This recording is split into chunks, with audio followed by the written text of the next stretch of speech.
zweite Auto ist jetzt also die ganze Diskussion mit dem Halo wieder ein bisschen weniger aufgepasst bei der Formel 1, aber wie stehst du zum Thema Halo und Formel 1? Ja, Halo hat man gesehen, Formel 1, das bringt etwas. Es ist ja, glaube ich, weiß nicht genau, der ist ein riesen Teil an Halo dran. Der hat auch sein Leben dem Halo zu verdanken. Nur mein Gefühl, das ist eine super Lösung, die man braucht.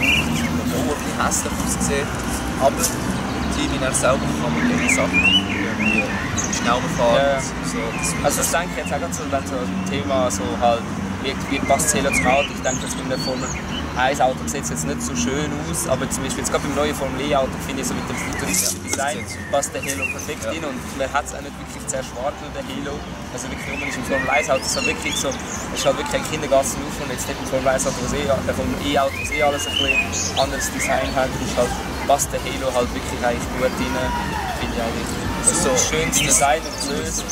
Und da die Sicherheit der Fahrer ist doch noch mehr gewährleistet. Ich denke, bringt doch noch mal einiges. Das neue Formel E-Auto hat jetzt auch so hinten dran einen riesen Diffusor, wo halt doch auch die ein oder andere Fahrer am Autosalon Genf, haben sie das auch gemerkt, unter anderem der Rennfahrer Audi-Team, der Daniel Albert, hat ja gesagt, die zu wissen noch nicht, wie das Ganze jetzt ist, halt mit verwirbelter Luft, wo es halt hinten rauskommt.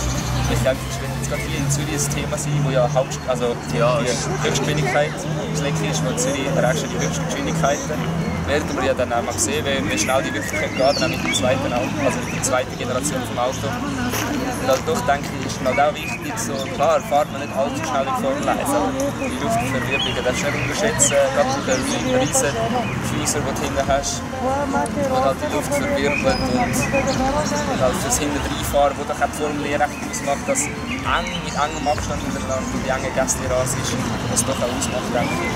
Das ist doch ein grosses Thema, wo auch Gewissheit und vor allem jetzt direkt mit uns auslöst. Das ist schnell leiden, das ist gut.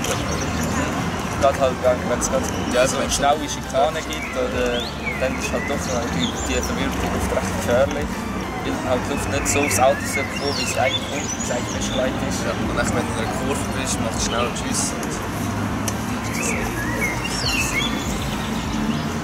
Es ist halt eine Frage, die viel gestellt wird. Sollte Formel E auch mal auf offiziellen Rennstrecken fahren oder macht das so dann der Ruf kaputt von der Formel E, dass sie halt wirklich nur in der Stadt reinfahren? Ja, das eigentlich nicht. Also, ja. Mir persönlich würde es jetzt auch nicht stören, wenn die Rennstrecken sagen, Abu Dhabi, das ist eine geile Strecke. Ja, so kann man es nicht. Also, man kann nicht sagen, dass die offiziellen Rennstrecken nicht geeignet sind für Formel E. Ich meine, die Distanz schaffen es ja. Das ist ja jetzt im nächsten Auto nicht mehr das Problem. Aber also, persönlich ist halt doch, die Formel E ist für mich halt so in der Stadt, enge Kurven, also enge Überholmanöver, abgeteilt. Das ist so Formel E. Genau, so halt das Feeling. Zum Beispiel jetzt in Monaco würde jetzt die Formel E perfekt passen. Fahrt sie ja nicht, würde sie passen, oder Baku wäre jetzt etwas, wenn die Formel 1 ist.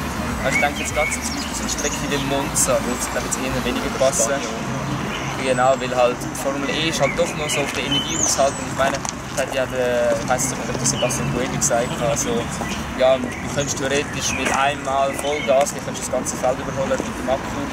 Ich denke, das ist halt doch jetzt gerade so Highspeed, so wie viel Gas gibst du und dann lässt es rollen. Und mit dem Energiehaushalt, denke ich, ist doch für die engen Gäste, die halt nicht die längsten Geraden hast, doch besser für die Energie und die Batterie. Sobald du längere Strecken hast, ist dann die Frage so, wie viele Runden kann man dann fahren, bis dann nachher halt die Energiehaushalt fertig ist. Das Auto schießt nicht. Genau. Und vor allem irgendwann vielleicht überhitzt oder was genau. Vor allem irgendwann ist dann wieder das Sicherheitsrisiko. Und da mit den Rennen in der Stadt hat man auch noch wirklich Banden und so der eine oder andere Ort, so die halt Schulstoff ausstellen. Band, wo ja jetzt auch nicht der beste Schutz ist. Nein, oder rechte Reifen. Genau, der Reifenstapel bringt etwas, aber wenn man jetzt gesehen hat, gerade jetzt beim GT4 European Rennen in Brands Hatch, dort ist auch ein McLaren ist auch abgeflogen über den Reifenstapel, hat man dann nach oben katapultiert. Also ganz so sicher ist es auch nicht und man hat ja auch gemerkt, Formel E hat ja ein bisschen Sicherheitsmaßnahmen getroffen. Ab dem ersten Rennen dort, Curb, der ist ja nachher abgeschwunden, also einer nachher rausgeklüpft hat. Ja, das habe ich auch gesehen. Das ist ein herber Rückschlag, denke ich jetzt von vorne. Ja, aber man lernt ja auch mit der Zeit. Ja. Und jedes Rennen wird dann, sag ich mal, immer besser. Ich bin schon speziell von Anfang an, wo sie gesagt haben, ja, du musst Formel 1 machen. Ich denke, nein, nicht, aber...